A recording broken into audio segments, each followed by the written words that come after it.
अस्सलाम वालेकुम नाज़रीन, आपका दोस्त मुख्तियार अहमद शेफ़। आप देख रहे हैं मुख्तियार रेसिपी।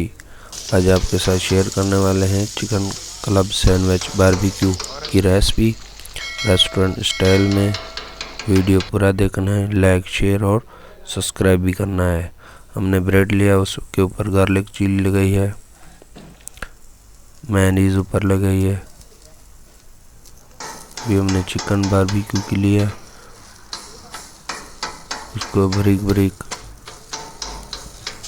काट लेंगे। ऐसे गार्लिक चिली भी थोड़ी सी लगाई है, से बारीक कर लिया चिकन। एक अंडा तोड़ लिया है। अभी जो है वो ऊपर चिकन लगाएंगे, मेंशन करेंगे, कर दिया है।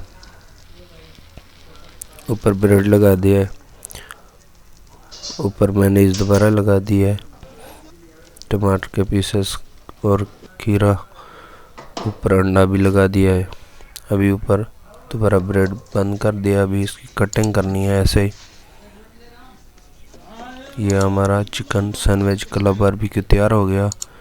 देख सकते हो नाज़रीन। वीडियो अच्छा लगे तो लाइक शेयर और सब्सक्राइब कीजिए ताकि नया वीडियो आप तक पहुंच सके। खुदा हाफिज़। नेक्स्ट वीडियो में मिलते हैं।